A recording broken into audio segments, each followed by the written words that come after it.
Bueno, vamos a ver el día de hoy. Estamos viendo la semana que habla de las festividades finales de el mes de séptimo según la cuenta bíblica, hoy denominado en el calendario hebreo el mes de Tisrei. Y estamos a unos días, estamos entre las festividades de Yom Kippur, día de expiación, o Yom HaKippurim, día de expiaciones, y el día de el inicio de las festividades relacionadas a Sukkot o las cabañas. Es decir, estamos entre esas dos, entre la última y la penúltima. Y como ya lo vimos en su momento, estuvimos hablando de que la festividad de las cabañas, que es la última, inicia, como ahorita lo vamos a ver en donde viene ordenado. Yo quise aprovechar porque vamos a hablar acerca de el tema al que le hemos puesto, como lo vio en su pantalla. Ok. Entonces decíamos que la festividad de las cabañas es la última, son los últimos 7 u 8 días, es decir, la Biblia dice 7 días más un octavo, así es que pues solo menciono como tal. Pero, ¿qué podemos aprender de la festividad de las cabañas? ¿Por qué hay algunos que dicen que la festividad de las cabañas tiene que ver con el Mesías? Para eso algunos han citado, y vamos a poner en la pantalla para que ustedes vayan viendo los versículos, algunos han citado que ciertos pasajes aportan información que podría interpretarse como un cumplimiento. Porque en los evangelios, por ejemplo, encontramos mucho que dice, especialmente Mateo cuando habla, dice, y sucedió esto para que se cumpliese lo dicho por el profeta tal. Bueno, vamos a ver primero el Evangelio de Lucas, capítulo número 2, versículo número 7, porque pues a lo mejor, déjeme cambiar la imagen para acá para estarla viendo, y un poquito más para acá. Ok. Y bajamos la resolución porque está muy grande. Y dice lo siguiente, y dio a luz, está hablando de María o Miriam, a su hijo primogénito, es decir, a quien conocemos como Jesús o Yeshua, y lo envolvió en pañales y lo acostó en un pesebre, porque no había lugar para ellos en el mesón. Cuando uno lee este pasaje o este capítulo, se ordena que todos viajen a sus ciudades principales, de donde eran, porque se iba a elaborar un censo, y debido a tanta gente que había por allá, pues no había donde alojarlos, y se da el entendimiento de que se busca un lugar rústico temporal donde poder estar, porque Miriam María se encontraba ya en los momentos finales para el parto, y ahí les sorprende. Y es así entonces que nosotros vemos un, un hacer muy rudimentario.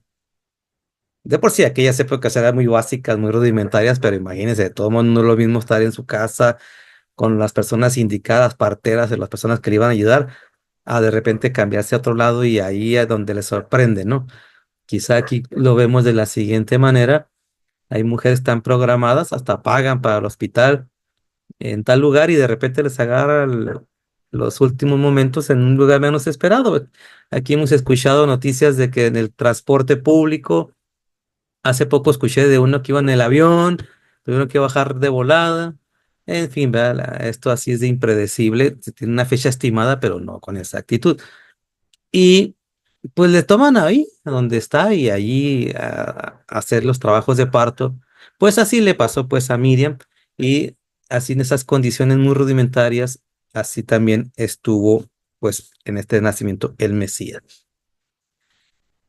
Y pues en un lugar que algunos, me he escuchado algunos predicadores que dicen que de alguna manera se cumplió, o algunos maestros, se cumplió que el Mesías, según las enseñanzas rabínicas, o según algunas aportaciones de, sobre todo de Zacarías, tendría que venir el Mesías, pues si no en la fecha, muy cercano a la fecha, a la festividad de Sukkot o las cabañas. O sea que la venida del Mesías está relacionado mucho a las cabañas, mucho, porque ahorita vamos a ver por qué. Pero cuando uno lee, por ejemplo, el libro de David Stearns, Restaurando las raíces del judaísmo en los evangelios, o el libro de lo que dicen los rabinos acerca del Mesías de Rachmiel Freiland, y cómo aportan versículos para decir que hay testimonio de similitudes en la vida del Mesías Yeshua con lo que es lo que decían los profetas. Y si Moisés dijo, profeta, como yo te levantará Dios, pues desde luego hay una tarea indudable de buscar patrones, similitudes. Y unas de esas dicen, es que Moisés de alguna manera también podemos ver que quizá no en un pesebre, pero sí en una embarcación muy rudimentaria, a lo que en hebreo se le llama una teba, una embarcación. Pero vamos a ver, entonces decíamos en el capítulo 7 un pesebre. Vamos a ver qué nos dice allá en el libro de Éxodo. Éxodo capítulo, creo que está en el capítulo número 2, y dice lo siguiente: de cuando nace este Moisés, debido a las circunstancias adversas de las condiciones donde se decreta la muerte de los varones, de los niños varoncitos, pues ese niño tuvo que ser de alguna manera escondido o llevado a algún lugar para que resguardarlo, y se toma una decisión.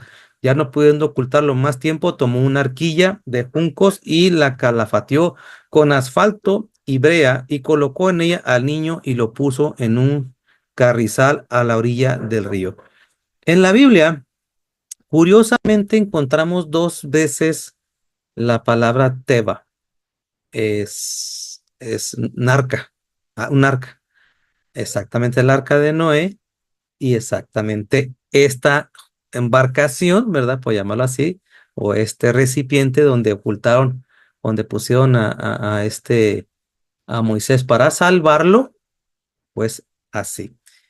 El texto bíblico también vemos, es decir, cuando hablamos del Mesías, de que se intenta privarle de su vida y tuvo que ser escondido. Entonces, los, los académicos, o pongámoslo de esta manera, mejor dicho, los que se encargan de buscar las respuestas de las similitudes entre los personajes bíblicos o los escritos de los profetas con el Mesías, pues van haciendo lo propio que hace Mateo, ¿no? Para que se cumpliese, pasó esto, pasó lo otro y pasó aquello. Y es así entonces que encontramos al Mesías muy relacionado, pero muy relacionado a Sukkot. Para ello vamos ahora a ver un evento donde vemos que ya exactamente sí nos dice, porque no tenemos evidencia para decir, nació en Sukkot. No, no tenemos, al que algunos digan, pues yo no veo evidencia literal, textual, en los evangelios. Pero sí podemos ver que en Sukkot algo hizo el Mesías que lo relaciona mucho a él, y está a su vez hacia la festividad de Sukkot. Vamos a ver en el Evangelio de Juan, capítulo número 7, versículo número 1, y dice lo siguiente: después de estas cosas, andaba Yeshua en Galilea, pues no quería andar en Judea, porque los judíos procuraban matarle. Estaba cerca la fiesta de los judíos, la de los tabernáculos, que este es otro nombre que se le da a esta festividad, y no se le olvide, porque es muy importante esa frase: tabernáculos, cabañas, tiendas, aunque tiendas hay otro término más, moe, pero se usa más tabernáculos, Sucot, cabañas. Y le dijeron sus hermanos: sal de aquí, ve a Judea, para que también tus discípulos vean las obras. Fíjense esta intención, o esta aportación, que tus obras se noten, ¿verdad? Se vean las obras que haces. ¿Y dónde estábamos? Cerca de la festividad, o llegando a festividad, a Sukkot. Porque ninguno que procura darse a conocer hace algo en secreto. Si estas cosas haces, manifiéstate. Esta frase, manifiéstate al mundo. En la festividad de Sukkot es muy importante ponerla en recalcarla, ¿verdad? Porque ni aun sus hermanos creían en él. Entonces Yeshua les dijo, mi tiempo aún no ha llegado, mas vuestro tiempo, pues, como siempre, ahí está acelerándose, ¿verdad? Presto. No puede el mundo aborreceros a vosotros, mas a mí me aborrece, porque yo testifico de él que sus obras son malas. Subid vosotros a la fiesta. Yo no subo todavía a esta fiesta, a esa fiesta, porque mi tiempo aún no se ha cumplido. Conforme vamos leyendo, de hecho, dice que también él fue. Pero después que sus hermanos había subido, entonces él también subió a la fiesta, no abiertamente, sino como en secreto. Y ya en esa fiesta, pues obviamente sucede algo interesante que queremos que también lo consideremos. ¿Qué estaba haciendo allí? Pues allí empezó a enseñar a las personas, ahí empezó a compartir. Pero imagínense la inquietud, la gente viendo al Mesías o viendo al Señor, al que estaba ahí abiertamente la gente escuchando que hacía milagros, señales, proezas, tanto así que ya en la fiesta subió, miren, y ahí enseñaba. ¿Qué hacía allí? Enseñaba. Y esto es interesante, porque la Biblia cuando menciona Sukkot está relacionada a enseñanza. ¿Qué debemos de hacer en Sukkot? Reunirnos. ¿Por qué debemos de reunirnos? Por enseñanza, para adquirir enseñanza, adquirir conocimiento. Y es aquí entonces vamos a ver ya lo que dice el texto para que vean de dónde sacamos esto o de dónde encontramos lo que nos dice la Biblia acerca de el mandamiento de guardar o practicar la enseñanza de los tabernáculos. Para ello vamos a remontarnos a Levítico 23, Levítico 23, versículo número 34, 35, los dos versículos, y lo vamos a poner aquí en pantalla. Y dice lo siguiente. Habló el Eterno a Moisés diciendo, ¿quién fue el que da la orden? Pues obviamente el Eterno, obviamente. Habla a los hijos de Israel y diles, a los 15 días de este mes, ese es el séptimo, hoy denominado Tisre, será la fiesta solemne de los tabernáculos por 7 días. Aquí es donde encontramos pues la enseñanza o la instrucción del mandamiento. Desafortunadamente, por las condiciones propias de cada país, aquí en este país, en México, pues es muy complejo, ¿no? Los trabajos no los permiten para muchos y las circunstancias a veces no se facilitan. De ahí que pues se procura tener, aunque sea ahí una chocita pequeña que si se practicarla o algo así, una tiendita de campaña, alguna, porque no se puede quedar ahí 7 días, imagínense en el trabajo, en la falta al trabajo, pues lo corren a uno, ¿verdad? Pero bueno, el mandamiento así lo dice y vamos a ver qué más agrega el mandamiento, porque hasta aquí en ese versículo de Levítico, pues nos da nada más la instrucción acerca de los 7 días. Vamos a Deuteronomio, en el capítulo 31, en el versículo número 10, dice lo siguiente, vamos a ver, 31, 10. Les manda Moisés diciendo, al fin de cada 7 años, en el año de remisión, y luego dice aquí, en la fiesta de los tabernáculos. En la fiesta de los tabernáculos, cuando viniere todo Israel a presentarse delante del Eterno, es porque es una fiesta de peregrinación, ascender hacia Jerusalén, a presentarse delante del Eterno, tu Dios, en el lugar que Él escogiere. Leerás esta ley delante de todo Israel a oídos de ellos. Y luego aporta, vea, este interesante también.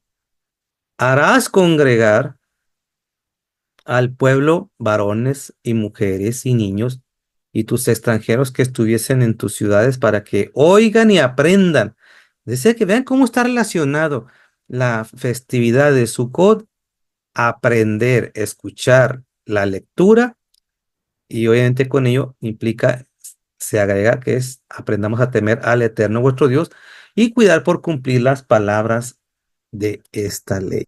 Bien, entonces como podemos ver, en, en relación a la festividad de las cabañas, es una fiesta que implica el cierre de todas las festividades y que en relación a lo que es la interpretación teológica ya pasamos todo, ya pasamos Pascua, la fiesta de las primicias, los panes sin levadura, la fiesta de Pentecostés, la fiesta de las trompetas, la fiesta de Yom Kippur, y ya llegamos a la última fiesta, la fiesta de las cabañas, donde estamos disfrutando en unas rudimentarias cabañas, pero quizás se pregunte uno, ¿disfrutando de qué? En una rudimentaria construcción, en algo tan sencillo, nada que ver con una casa bien hecha, una mansión, no, nada más, cosa sencilla. Y es que también podemos ver que a lo largo de la Biblia vemos mucho esa frase de Sucot o cabañas. De hecho, desde nuestros patriarcas, en el libro de Génesis, encontramos ejercicios donde ellos hacían cabañas. O había lugares también a los que se llamaba cabañas, ¿verdad? O Sucot. Uno de estos casos, por ejemplo, encontramos en Génesis 33:17, y un lugar al que se le conocía como Sucot, donde Jacob allí pernocta o ahí se queda un rato. También en relación, en Egipto encontramos un lugar, según lo narra el texto de, de Génesis, perdón, de Génesis, de Éxodo 12, que cuando salen de Egipto de Israel y va huyendo, hay un lugar donde también se estacionan, Sucot. Es decir, que esa frase la encontramos en la Biblia.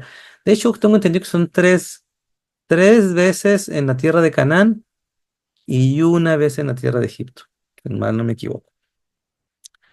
Entonces, eso de cabañas, algo rudimentario. Entonces, yo les pregunto a ustedes, cuando sale de Egipto Israel,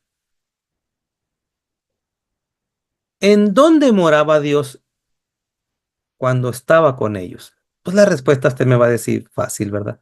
Puede ser en una tienda, una cabaña, en el tabernáculo, porque eso era el tabernáculo. Una carpa desmontable, armable, y tenía que ser de esta manera para poderse transitar a lo largo del tiempo en, en el desierto. Con el tiempo, vemos nosotros que incluso en tiempos de David, no describe un tabernáculo extrañamente, sino una cabañita, una suca, donde se guardaba el arca, ese depósito, una urna donde se contenían las dos tablas de la ley. Algunos dicen que incluso las que estaban quebradas también, la vara de Aarón y la porción de Gomer de maná. Vamos a ver para que vean que la tenían allí habitando en una pequeña tienda o suca, como lo dice en segunda de Samuel, capítulo número 11, versículo número 11, y dice lo siguiente. Y Urías respondió a David: el arca de Israel y Judá están bajo tiendas. ¿Dónde estaba? bajo tienda. Mire. El arca está bajo tienda. Ahí la podemos ver en este versículo. Entonces, no solamente lo vemos en la salida de Egipto, que estaba habitando en un tabernáculo, en una tienda, en una cabaña, ahí estaba habitando Dios. Y esto es lo interesante, que los sabios ven la azúcar como la morada de Dios entre Israel en el tabernáculo. Ese tabernáculo era la morada de Dios. Allí se hacía presente Dios. Y entonces está muy relacionado esto a este sentido de que allí es donde Dios se presenta y habita. ¿Y qué tiene que ver con el Mesías? Bueno, como decíamos, algunos exponentes citan que si no nació en Sucot, por lo menos se reveló en Sucot. O podemos ver que allí hizo lo que nos dicen las escrituras de enseñar. Y allí estaba enseñando en la festividad de Sucot. Y dice, pues revélate, ya de una vez dilo. Y ahí se presenta. Y entonces hay una profecía en el libro de Zacarías que interesantemente nos asocia al Mesías. Y vamos a leerla porque está en el libro de Zacarías, en el capítulo número 14. Estaremos leyendo de manera aleatoria algunos versículos para que ustedes puedan, ay, ¿qué le puse acá? Acá está. Vamos a leer la Reina Valera, que es la más común, y dice lo siguiente en este capítulo.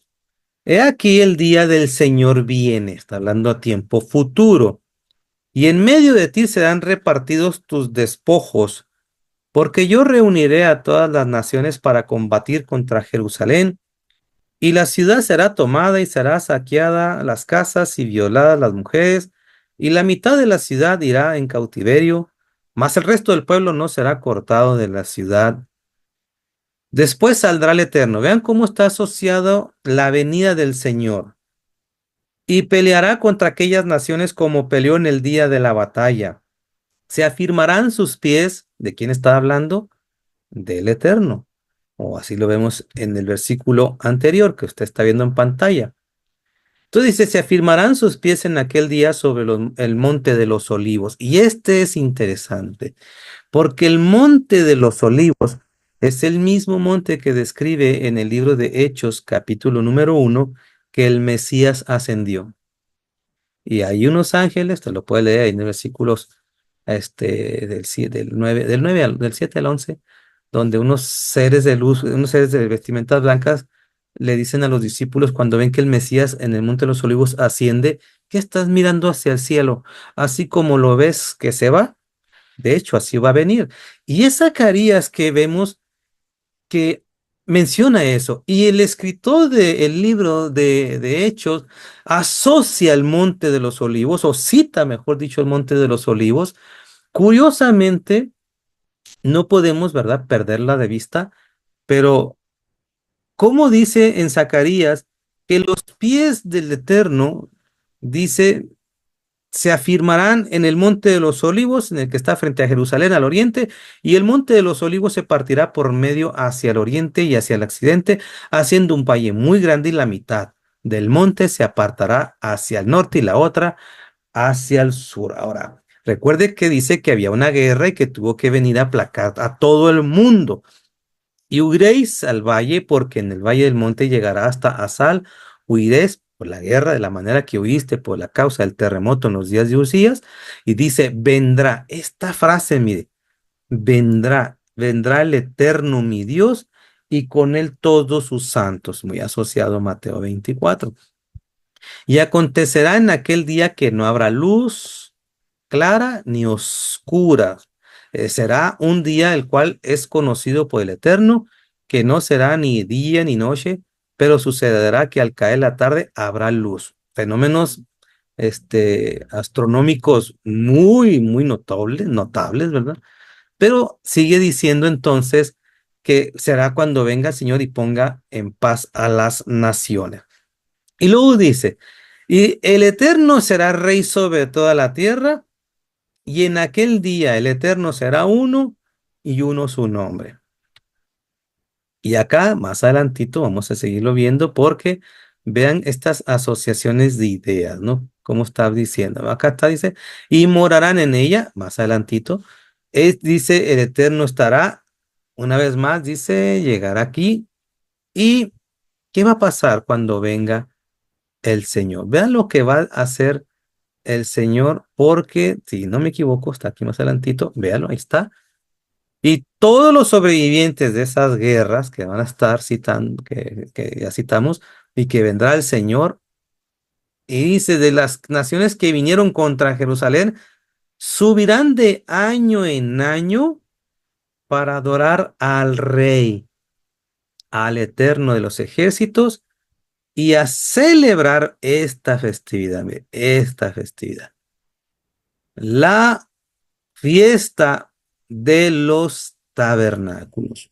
Y es entonces que los exponentes, los teólogos afirman, los sabios comparten, de que es inevitable que cuando venga el Mesías mismo, tendrá que venir y poner orden y que todo el mundo festeje la última.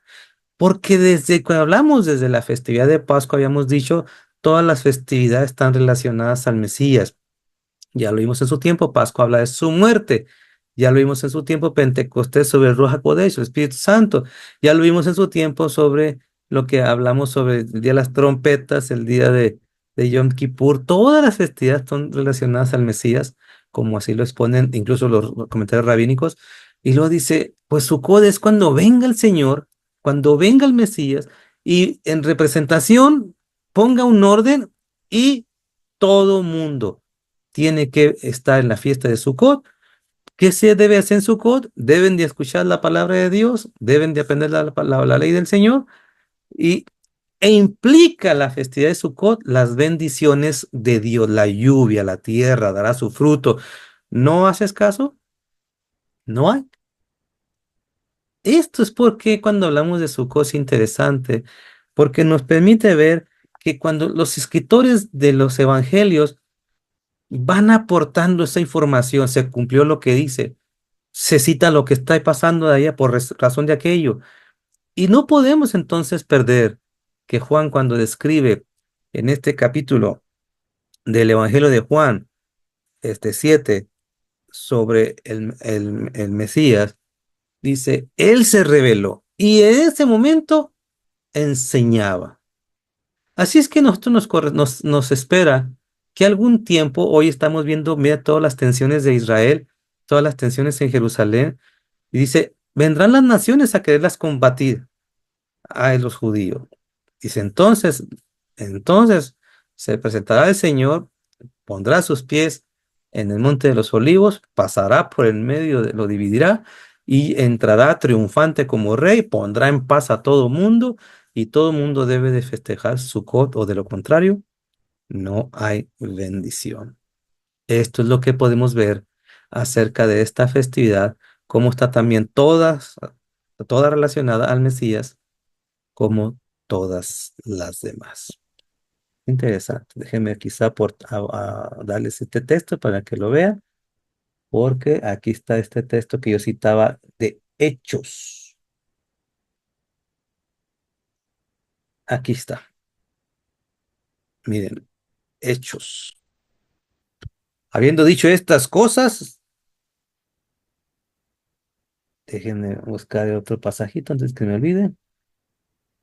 Ujú. Dice, habiendo dicho estas cosas, viéndolos, fue alzado y le recibió una nube que le ocultó a sus ojos, estando ellos con los ojos puestos en el cielo. Entre tanto que él se iba, he aquí se pusieron junto a ellos dos varones con vestiduras blancas, las cuales también le dijeron, varones Galileos, ¿por qué estás mirando al cielo? Este mismo Yeshua, Jesús, que ha sido tomado de vosotros al cielo, así vendrá como lo habéis visto. ¿Y dónde se encontraba? Aquí, en el monte del Olivar o el monte de los Olivos. Así es que la fiesta de Sukkot nos habla de la venida del Mesías y la venida de poner como rey. En Pascua hablamos de la venida del siervo sufriente. Ya hemos hablado en unas ocasiones que el judaísmo, al no entender esto, hizo la idea de dos Mesías, el Mesías sufriente, el Mesías reinante. Pero la Biblia siempre habla de uno solo. Shalom.